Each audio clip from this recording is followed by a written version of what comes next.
Bonjour tout le monde et bienvenue sur la chaîne ASR France. Aujourd'hui, vidéo sur le coffre-fort. Je vous ai parlé dans ma première vidéo que je vous ferai une vidéo sur le coffre-fort, parce que pour moi c'est important. Parce que j'ai par rapport au fonds d'urgence et à la résilience économique, je vous avais dit que je vous ferais cette vidéo. Alors, pourquoi avoir un coffre-fort?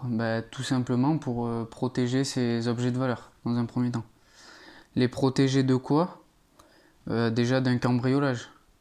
Parce qu'en France, il y a un cambriolage toutes les 90 secondes. Donc déjà, ça, c'est pas à négliger et ça arrive pas qu'aux autres. On peut également, si vous avez un coffre-fort comme celui que vous voyez devant vous, un coffre-fort ignifugé, vous pouvez également les protéger d'un incendie. Vos objets de valeur, etc., les protéger d'un incendie grâce au coffre-fort ignifugé.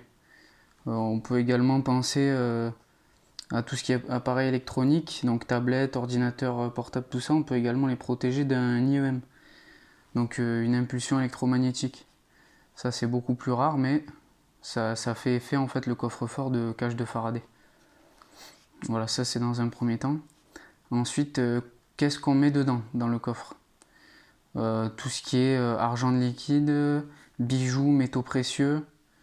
Vous pouvez mettre des photos voilà, de famille qui vous tiennent à cœur, des objets de valeur, et tout ce qui est documents importants. Donc tout ce qui est photocopie carte d'identité, des passeports, tout ça. Le passeport, vous pouvez le mettre dedans également si vous n'en servez pas. Tout ce qui est photocopie, si vous êtes propriétaire, acte de propriété, tout ça. Et voilà, tout ce qui est objet de valeur, du genre les PC portables. Là-dedans, vous rentrez un PC portable en 14 pouces. Moi, je rentre le mien. Donc voilà, les tablettes, les appareils photo, tout ça. Ensuite, on va parler des failles du coffre-fort. Quelles sont les failles sur un coffre-fort? Alors, celui-là que vous avez devant vous, il est bien parce qu'il n'y a pas de faille. C'est-à-dire les failles, c'est vous avez des coffres-forts où vous avez, là sur le côté, vous avez des gonds en fait, des gonds apparents côté extérieur. Donc ça, c'est une faille, ça peut être coupé de l'extérieur pour arracher la porte par exemple. Là, vous voyez que vous n'avez aucune faille, il n'y a pas de clavier électronique, il n'y a pas de poignée, il y a juste un trou pour la serrure. Et sinon, vous voyez qu'il n'y a aucune faille, tout est à l'intérieur, donc il n'y a pas moyen de faire levier avec un pied de biche, etc. Les autres failles aussi, c'est quand tout simplement vous scellez pas votre coffre. Donc sceller son coffre, c'est quoi? C'est à l'intérieur, je vais vous l'ouvrir. Déjà la clé sécurisée, vous voyez, ça ressemble à ça, une clé à peu près sécurisée. Hop. Vous voyez, c'est du double panneton, donc vous avez des... Ça, c'est une clé sécurisée, c'est pas les clés rondes là, des coffres forts premier prix. Hop. Donc vous voyez, vous avez quand même une bonne épaisseur de porte. Tout ça, c'est rempli de béton. Et après, voilà, vous avez quand même une bonne épaisseur de porte. Ouais, donc pour sceller son coffre, vous voyez, je sais pas si vous voyez au fond, mais vous avez des caches derrière. Il y a un petit trou. Vous faites un trou et vous scellez votre coffre au mur et au sol. Donc c'est le mieux, c'est de les sceller au mur et au sol. Moi j'utilise des tiges filetées avec du scellement chimique.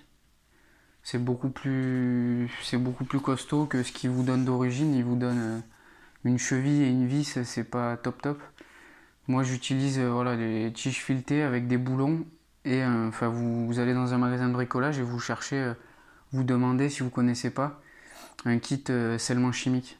Donc avec une tige filetée, un boulon et du produit scellement chimique. Une fois que vous l'avez scellé au mur et au sol, je vous garantis qu'il ne bouge pas. Donc ça c'est la deuxième faille, c'est sûr que si vous ne scellez pas votre coffre et que la personne elle rentre et qu'elle part avec le coffre sous le bras, c'est pas très utile. Ensuite, évitez les coffres bas de gamme. C'est-à-dire tout ce qui est coffre, voilà, si vous payez un coffre 30-50 euros, vous savez que c'est pas de la qualité et que voilà, il y a forcément des failles dessus. En bricolant un peu dessus, il va réussir à l'ouvrir. Et la serrure aussi, elle doit être certifiée. Normalement, il y a des normes sur les serrures. Donc celle-ci, je vous ai montré avec cette clé-là. Normalement, vous avez des certifications. Donc c'est soit A2P quand c'est français, Moi là c'est un modèle allemand je crois.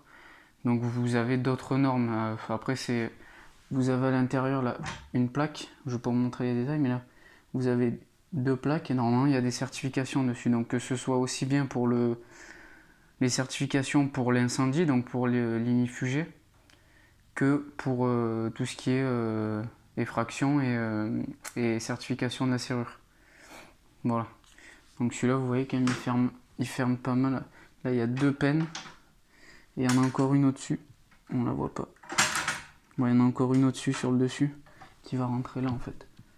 Donc vous avez trois pennes pour un pas très gros coffre comme ça, c'est plutôt pas mal. Voilà.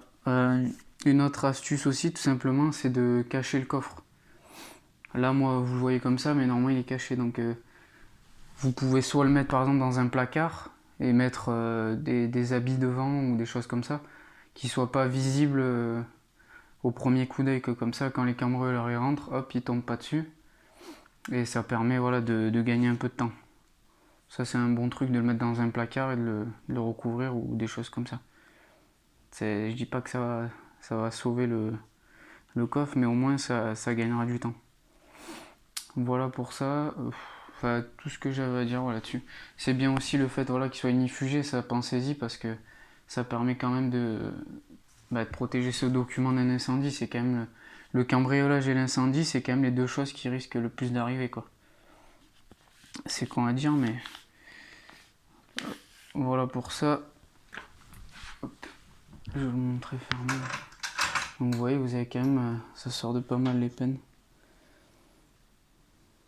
Et c'est sûr, si vous achetez un coffre-fort aussi, pensez à faire. Faut mettre le prix quoi. Je veux dire, je vous ai dit, si vous achetez un coffre-fort à 50 euros, c'est sûr que vous n'aurez pas de la qualité. Un coffre comme ça vaut en moyenne au moins 350-400 euros quoi. Et bon, après, c'est un investissement, vous le scellez au mur et il ne bouge plus. Donc, c'est. Selon ce que vous avez à mettre dedans, c'est quand même intéressant d'avoir ça. Une petite astuce aussi, quand vous l'avez scellé au mur, le mettre dans un angle et faire un joint en fait tout autour. Vous faites un joint avec une genre de silicone mais un peu colle. Comme ça durcit et ça permet en fait d'éviter aux cambrioleurs de pouvoir passer un pied de biche pour faire levier. Voilà sur ça. Donc n'hésitez pas quand même à mettre le prix et c'est un bon investissement je pense. Voilà, dites-moi ce que vous en pensez et je vous dis à la prochaine vidéo.